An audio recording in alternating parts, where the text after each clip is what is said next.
The singing of our national anthem will be performed today by Ms. Rose Wells. Detail. Present arms.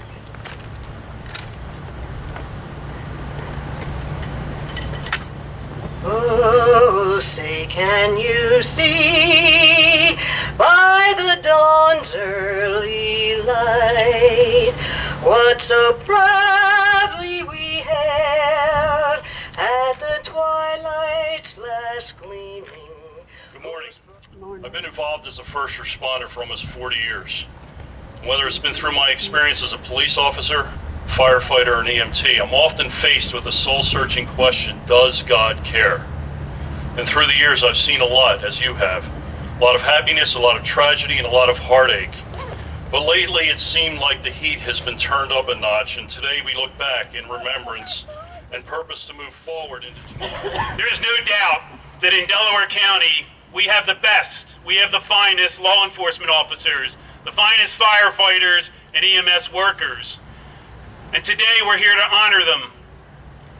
Today we're here to never forget their courage and what they do each and every day. But we would be remiss if we didn't take the opportunity to also recognize the sacrifices of their spouses, of their moms and dads, their brothers and sisters, their children, because thanks to them, we have the best first responders in this particular region.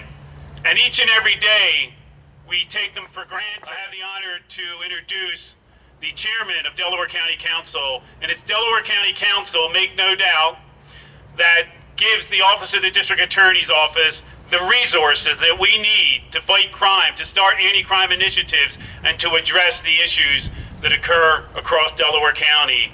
So I personally want to thank Mario Severa and all the members of council for their unwavering support of law enforcement here in Delaware County. Ladies and gentlemen, Councilman, Chairman Mario Severa.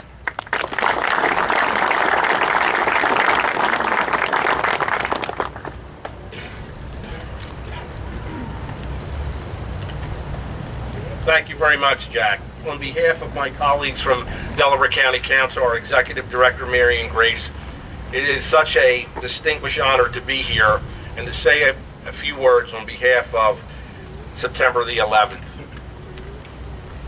14 years ago, we all woke up, beautiful day, crisp, sun was out, and we were doing what we're supposed to do.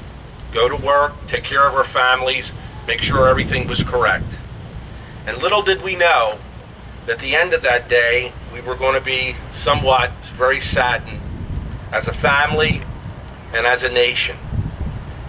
When this September 11th memorial was placed here in 2008, we pledged to meet here every year on September the 11th. So today, we faithfully return to remember, to reflect, and to show our deepest gratitude for the heroes in our lives. More recent acts of violence and terror fill today's headlines. Overseas, where refugees are fleeing war-torn countries, and here at home, where guns and violence is claiming too many lives. But we cannot forget that day of September the 11th, 2001, when almost 3,000 men, women, and children were swiftly taken from us in a cruel, violent terrorist attack on our soil. As I look with pride at our brave police, firefighters, emergency responders are here today, I'm sadly reminded that on September the 11th, 71 police officers were killed. 343 firefighters died. 55 military personnel were killed at the Pentagon. And sadly, those 40 innocent passengers and crew who lost their lives to protect ours were in another hijacked plane that crashed in Shanksville, Pennsylvania. While it's painful to remember, we must keep the memory of those victims alive for generations to come. We must keep returning for this solemn ceremony. I read just a week ago that the volunteers who lead tours in September 11th Tribute Center in New York are people who experienced the 9/11 firsthand attack. They were there. They are our survivors, first responders, recovery workers, family members who lost loved ones. In a way, it's a healing for those families to share their stories and to center around such a tragic situation. Their stories are sad, but they're at a center that shows the strength of human spirit. It is important that they inspire others with courage. We need to share with our children, our grandchildren, the impact that September 11th has on our lives. We will never forget it. We lived it, and we still feel it. Right now, Delaware County and the region is preparing for the historic visit of Pope Francis, who this year called on the world redouble its efforts for peace. Quote, "Peace is always possible," he said. "We have to seek peace." Many of the responders that are here today will be working on a safety plan for the Pope's visit and the influx of people it will bring. September 11th reminds us of the heightened security that surrounds such an event. And by the way, we're all going to be safe, and we're all going to be proud as what you do every day. For what you do for us every single day, there won't be no difference on that day. It will be there, and you will carry every effort. I have always said you are our domestic force. By the act of Congress, September 11th is called Patriot Day, and since 2009, it is a national day of service and remembrance. So I call on each of us here today to do three things. One, let's rededicate ourselves to the courage and ideals that define us as a nation.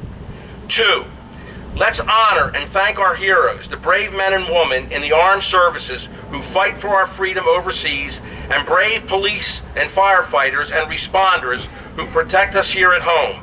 And three, let's all work together to strengthen our communities and make the world a better and safer place.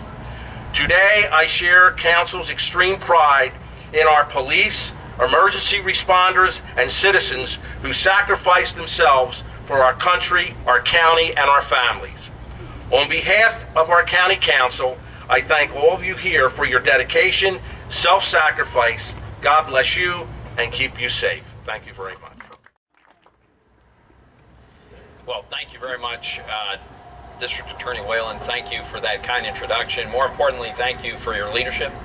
Thank you for quite properly recognizing the officers that you and your office have recognized this morning. Thanks for pulling this together. This is a great tribute to the men who deserve this recognition, and an entirely appropriate way to recognize and remember a terrible day that we mark today. This, of course, being the 14th anniversary of September 11th. And, you know, part of the story of September 11th, 2001 is, of course, a story of the darkness and the brutal, degraded aspects that we sometimes see in humanity. As we all know, on that day, Al-Qaeda launched multiple attacks against the United States, taking 2,977 innocent lives. And while Americans were still digging through the rubble of the World Trade Centers, searching for signs of life, America, God shed his grace on thee, and crown thy good with brotherhood, from sea to shining sea. God bless America, land that I love. Stand beside her and guide her through the light with the light from